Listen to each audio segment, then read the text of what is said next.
Carlitos Burovich en Israel, en Tel Aviv, entiendo. Carlos, un abrazo. Bienvenido, buenas tardes. Buenas noches para vos. Hola Paulino, me gustó lo de Carlitos, será por mi juventud, pero bueno, te corrijo, no estoy en Tel Aviv a esta hora, no estoy en el trabajo, estoy en mi casa hoy Shabbat, en una ciudad que se llama Ashdod, a 40 kilómetros al norte de Gaza. El canal I-24 News, donde yo trabajo, está en Tel Aviv, que el otro día estuvo Alfredo el sábado pasado con nosotros, vino a conocer el lugar. Y la noticia que él te comentó en la salida anterior, yo los veo, estoy enchufado con infusión, le decía recién a tu productora, los veo todo el día, es que es cierto, jamás en un acto noble y humanitario, después de haber destruido 22 localidades, asesinado a 1.400 personas y dejado 5.000 heridos en Israel, ha liberado a dos de los rehenes que tenía, a una madre y a su hija. Y los analistas, porque esto fue a las 8 de la noche, la gente del Hamas sabe muy bien manejar los tiempos en Israel, a las 8:01 anuncian la liberación de las dos prisioneras y a las 8:04 te bombardean, para recordarte de que todavía estamos en guerra. Bueno, la información es que el procedimiento fue de estas dos mujeres entregadas a la Cruz Roja, que fueron llevadas al paso de Rafah, como bien lo había dicho Alfredo anteriormente, que ahí fueron recibidas, que su identidad fue verificada, que se les hizo también una revisión médica para ver, constatar en qué estado se encontraban, y entonces fueron entregadas a manos de Israel, y ahora la noticia es que están en camino a su casa, donde además la espera también la inteligencia de Israel para tratar de sacar algún tipo de información que pueda ayudar en algo a ubicar al resto de los que quedaron ahora 197 prisioneros tomados del 17 de octubre, más otros dos israelíes que están prisioneros desde el 2014, más otros dos cuerpos de dos soldados que quedaron en manos del Hamas del 2014, que fueron abatidos luego de haber entrado el cese de fuego. Esto como detalle. ¿Y dónde se supone que están todos los rehenes? Yo quiero hacer una cuenta contigo porque yo sé que en Argentina los temas económicos son muy sensibles. Para hacer la guerra vos necesitas plata. Correcto. Buenos Aires tiene cerca de 60 kilómetros de líneas subterráneas, si no me equivoco, más o menos. La Ujú. estimación hoy es que la ciudad bajo tierra de Gaza llega a tener 500 kilómetros de longitud, que parecen más el mapa del metro de París, si la gente lo conoce. Allá hay muchas líneas que se entrecruzan, no es como Buenos Aires que tiene como la palma de la mano, que todas van a parar al centro y solamente la línea H. En París están todas cruzadas. Y hacé la cuenta conmigo. La estimación aproximada de un kilómetro, perdón, de túnel es de 10 millones de dólares. 500 kilómetros te da cerca de 5.000 millones, si se bien la cuenta, Paulino. Sí. Muy bien. ¿Quién pone el dinero? ¿De dónde saca el Hamas ese dinero? ¿Quiénes son los que benefician a una organización terrorista para que pueda cometer los asesinatos, este hecho de lesa humanidad? ¿Quién los ayuda? Bueno, los ayuda, entre otros, Qatar e Irán, que son los que le facilitan el dinero, y además también países de Europa, que aproximadamente 1.300 millones de dólares por año contribuían, porque han decidido suspenderlo, a Gaza. Y debo decir que en medio de este contexto, hoy ya he escuchado a muchos líderes llamando a contribuir ahora humanitariamente para la población de Gaza, porque hay un gran drama, no tienen agua, no tienen Ujú. combustible, no tienen electricidad. Y debo decirte que en Israel no hay nadie, absolutamente nadie, que esté a favor de que se les renueve absolutamente nada. Un analista político dijo un rato en la televisión que en el año 2005 Israel se fue de Gaza, pero no se desconectó de Gaza, porque en ese momento no le entregó la llave diciéndole, muchachos, Háganse háganse cargo. cargo. ¿Quieren Correcto. agua? Pongan con la plata que les dan, hagan plantas desalinizadoras. Israel, vos sabés que cuando yo llegué a Israel, no sé hablo un poco disperso, pero te lo cuento. Yo llegué a Israel, Israel tiene un solo lago, que es el lago Tiberíades, que en la zona donde caminaba Jesús, según la Biblia, y todos los días te informaban la altura del lago, porque de eso dependía en el verano. Acá no llueve de abril a noviembre, a octubre ha llovido 2 días ahora, para saber cuánta agua tenías para bañarte o no bañarte. Eso era en los años 80. Hoy nadie sabe cuánta es la altura del lago, solamente cuando llueve mucho en invierno si van a abrir o no una compuerta para que entre agua al río Jordán, que es donde se bautizó Jesús, porque Israel tiene hoy plantas desalinizadoras. El agua que yo tomo de la canilla, agua pura, viene del mar Mediterráneo. Gaza podría haber hecho lo mismo. El Hamas, que lidera desde el 2007, podría haber construido plantas desalinizadoras con esos 5.000 millones de dólares, podría haber construido plantas de electricidad, centrales eléctricas para autoabastecerse, podría haber construido canales de desagote para purificar los desechos, pero con el dinero que les dieron y los caños que trajeron para eso, una vez que los inspectores extranjeros se iban, fueron con las palas, levantaron los caños y ahora me los tiran a mí en la cabeza. O sea, hacer la guerra tiene un precio y el precio es militar, pero también tiene que ver con la población de Gaza, que hoy la gente, te voy a decir algo más, me espadacheo con la UNRWA.es. La UNRWA es la Organización para Refugiados de Hamas, de los palestinos, perdón. Pero vos sabés que hay otra que se llama ACNUR. ACNUR se ocupa de 189 países, con Correcto. más de 80 millones de refugiados. Los palestinos tienen solamente para ellos una organización. Y yo subo al Twitter mío libros de lectura con el logo del ACNUR, donde enseñan física de a qué velocidad hay que tirar un misil para que caiga en tal o cual lado en Israel. O sea, por un lado, hoy la UNRWA pide desesperadamente ayuda para salvar el tema humanitario, pero ellos son cómplices, han educado a niños, que yo te puedo mostrar fotos de chicos de 6, 7 años, hace 15 años atrás, 20 años atrás, en la escuela de jardín de infantes, jugando a que son Soldados. terroristas, mientras Sí, sí, sí. soldados y un soldado israelí, un chico tirado del piso, hoy son los que tienen 25, 30, que son los que, con la educación que han recibido, han venido a invadir Israel. Yo lo cuento esto porque no me interesa hablar de los muertos y todo eso, ya esa etapa está superada. En este momento se está hablando de otra cosa, que es cómo va a entrar el ejército a Gaza, cuál es el objetivo, y algunos ya están pensando qué va a pasar después. Son temas que ya se empiezan a hablar porque Israel no tiene intención de ocupar Gaza ni manejar Gaza. Israel, el ejército israelí tiene un solo objetivo: quitarle toda posibilidad a los terroristas de Hamas de tener capacidad operativa, de poder atacar Israel, de todo aquel que participó de esta masacre, sacarlo del juego, para decirlo así. Hoy ya han eliminado a 2 de los líderes del Hamas, operativos, que participaron de esto. Y tercero, una vez que no quede, porque obviamente el que es hoy terrorista y tiene un rifle Kalashnikov lo va a esconder en algún lugar y se va a vestir de civil y se va a mezclar con la población. Pero todo aquel que tenga un rifle en la mano no va a quedar para contarla. Ese es el objetivo. Una vez terminado ese objetivo, habría que pensar cómo el mundo que hoy llora por Gaza se hace cargo, porque Israel aceptó el pedido de Biden de abrir un corredor humanitario para que entre ahora Por por Egipto. Rafah, por Egipto. Pero yo te pregunto, ¿quién garantiza que los materiales que ingresen no vayan solamente al Hamas para proveer alimentos a todos aquellos que ahora están bajo tierra y el pueblo gazatí siga llorando por los líderes que tiene?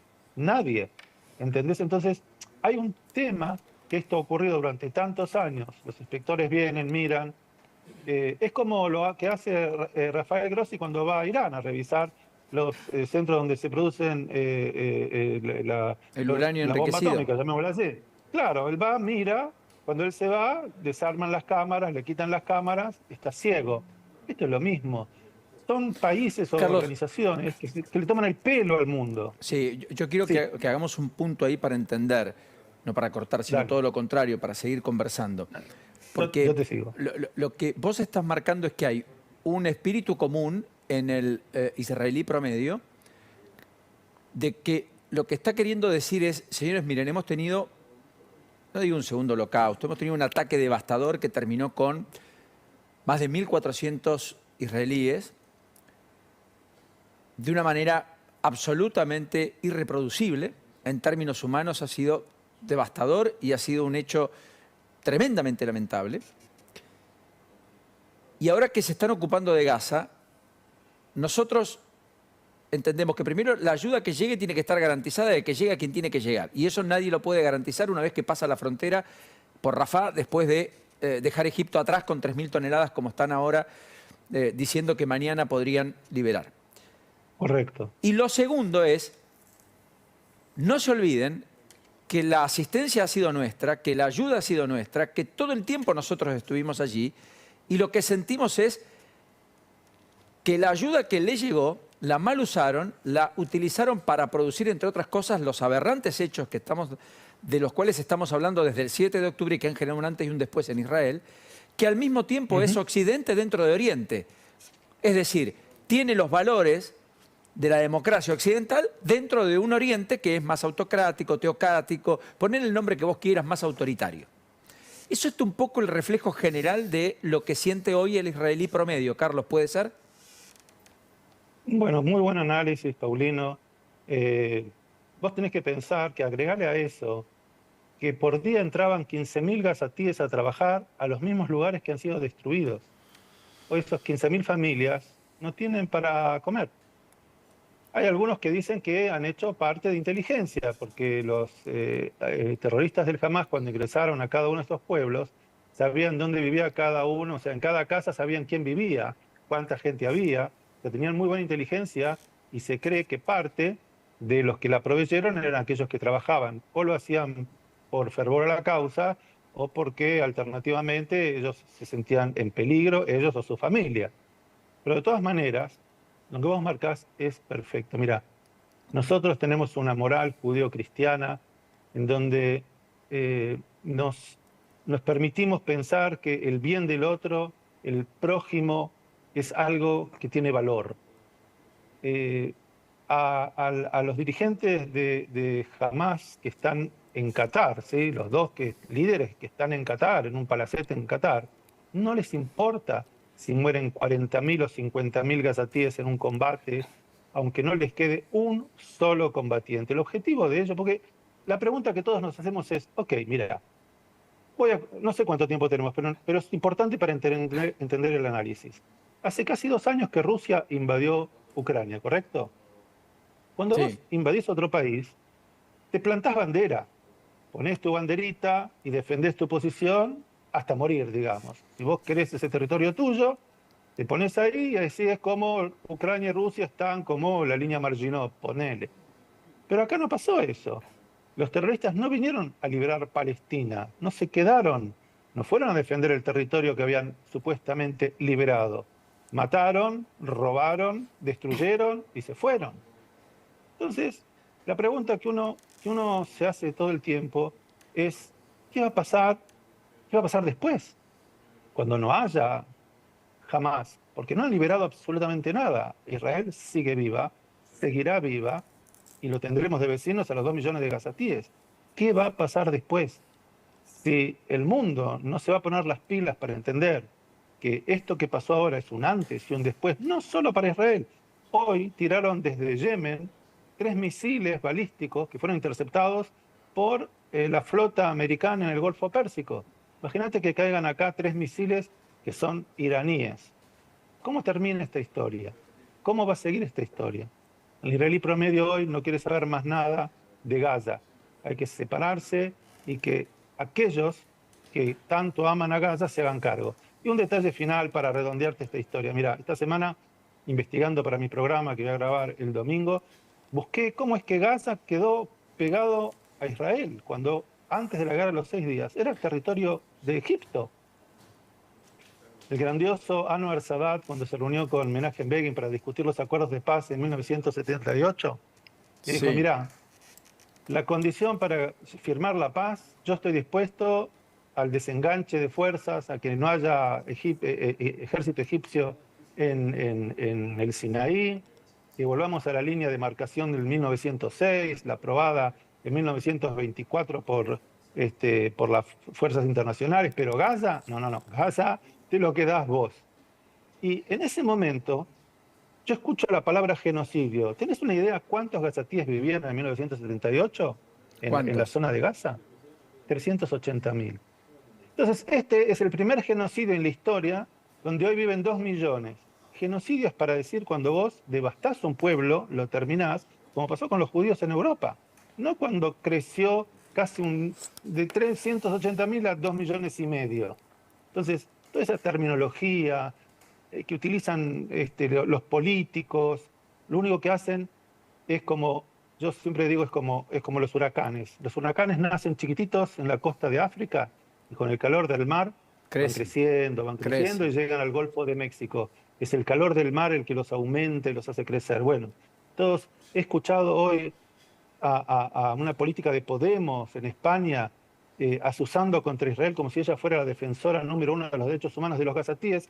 Los israelíes no tenemos derechos humanos, no Ha, somos humanos y no tenemos derechos. ha tildado incluso de genocidio al ataque israelí con bombardeos Bueno, a la Franja de pero Gaza. es un genocidio espectacular porque de 380.000 pasaron a 2,5 millones. Israel viene cometiendo genocidio desde hace 40 años y es el único lugar donde el genocidio, la población aumenta en vez de decrecer. Entonces, Carlos, ¿cuántos Israel metros? está cansado de esa hipocresía. Está muy bien y te estamos escuchando con suma atención, definitivamente, aquí en el estudio y seguro muchos en nuestras casas. ¿Cuántos metros cuadrados tiene la Franja de Gaza? Porque se habla mucho de la Franja de Gaza. Aproximadamente, ayúdanos Sí. a desasnarnos, porque la magnitud y la dimensión de esa Franja de Gaza, donde cobijan o se cobijan más de 2,5 millones casi de personas, y que Sí. tiene subterráneamente lo que vos marcabas, 500 kilómetros de túneles, donde se supone que además allí hacen inteligencia o allí se refugian los terroristas de Hamas. Da la impresión que es un territorio chico en términos Sí. A ver, geográficos. te lo explico en geografía porteña. Agarrás Libertador hasta ponerle Cabildo y toda esa franja, desde ahí hasta Retiro, toda esa franja de la franja del norte de la ciudad de Buenos Aires, paralela, digamos, Santa Fe, Sí. hasta lo que sería, no Plaza de Mayo, ¿cómo se llama? La plaza que está frente a la Cancillería, la Plaza San Martín, Plaza Plaza perdón, San San Martín. Martín. digamos, correcto, perdón. Todo eso, como si fuese todo ese camino, toda esa franja, que son no sé cuántos kilómetros cuadrados, pero digamos, en ese sector, ahí es el tamaño de lo que sería más o menos Gaza. O Hay sea, que la decir ciudad que que, tiene, perdón, la ciudad de Buenos Aires tiene poco más de sí, 3 millones de habitantes. Y vos me decís sí, que en un pedacito de la ciudad de Buenos Aires, probablemente una quinta parte, sí, por lo que me describís, estamos sí, sí, haciendo sí. números muy groseros, pero todos los que nos están observando van a entender a dónde queremos llegar. Viven 2,600,000 personas. Es uno de los lugares más poblados por metro cuadrado en el mundo. A eso iba. Sin duda. Y por eso, cuando todo el mundo dice, pero el costo civil es enorme, sí, el costo civil es enorme porque hay una gran población y porque es utilizada como escudo. Entonces, es una franja pequeña, nadie la quiere, los egipcios no la quieren, los jordanos ya han declarado que no las quieren porque se recuerdan del septiembre negro de 1970. Al Líbano no pueden ir porque los que quedaron allá luego de la expulsión del Fatah y de Arafat en 1982, se transformaron en Hezbollah. Tampoco los quieren. Y el drama es que la población gazatí, yo estoy segura que ha tenido en estos 20 años que el conflicto se ha desarmado, desde el año 2007 más o menos, han tenido decenas de oportunidades de cambiar el modelo con el que viven. Pero nadie nos ayuda. Y el otro día yo me preguntaba, en un canal amigo, ¿qué es lo que produce esta judiofobia internacional? ¿Cómo puede ser que en Siria hubo 600.000 muertos y yo no recuerdo cuándo fueron a protestar a la calle Callao de Marcelo T. Alvear, donde está la embajada siria? Que alguien me recuerde, porque yo no lo tengo presente. 600,000, es Eh, verdad. eh, Cerca de 600, esperá, y 5 millones de refugiados. de los cuales la mayoría están en Turquía y en Alemania, y hay otros 2 millones que viven en carpas en la frontera sirio-jordana, de las cuales se ocupa obviamente la ACNUR, no la UNRWA, ¿ok? La UNRWA es solamente para los que tienen sangre dorada, porque ni azul ni roja. O sea, lo digo con cierto sorna, porque si vos entrás al estatuto de la creación de la UNRWA en 1947 para atender la necesidad de los palestinos desplazados después de la Guerra de la Independencia, han declarado que todo aquel que sea hijo de palestino será refugiado ad eternum. Y yo me pregunto, ¿los venezolanos desplazados que se instalan en Argentina, se adaptan a la realidad argentina o la transforman? ¿Quieren que en Argentina se viva o se hable y se coma todo como en Venezuela? Entonces, se ha formado un mito de que los palestinos son el centro del mundo, el único conflicto que hace explotar. Vos fíjate lo que pasó el otro día en un partido antes que estaban jugando en Bélgica. Sí, claro. Fíjate la Por un cantidad de ataque en atentados Bruselas. que hubo en Europa pintadas en sinagogas, y he escuchado también que Correcto. en Argentina también hubo amenazas, y debo felicitar, no sé de quién fue la idea de poner en el subte, por lo menos me mandaron hoy un video de los secuestrados, que lo vi que estaban en el subte, que la gente tenga Correcto. conciencia. Sobre todo en Argentina, que yo personalmente, lamento este año no pude, pero durante los últimos 10 años he estado presente tanto en los actos de la Embajada de Israel como de la AMIA reclamando justicia. Yo creo que eso es una demostración más de que el pueblo argentino con el israelí tenemos afinidad, nos entendemos, hemos sufrido, nosotros en este momento un poco más, lamentablemente, pero hemos sufrido la misma desgracia de que el mismo Bien. enemigo nos haya atacado. Carlos, no sabes el enorme placer que siempre nos da conversar con vos y ir al encuentro contigo. Deseamos que pronto sea un capítulo distinto el que nos encuentre. Mientras tanto, las vivencias y el día a día lo seguimos con suma atención. Un enorme abrazo. Gracias a ustedes por el tremendo interés y por el apoyo de la Nación Más a todo lo que está pasando en Israel. Un abrazo. Sentido abrazo.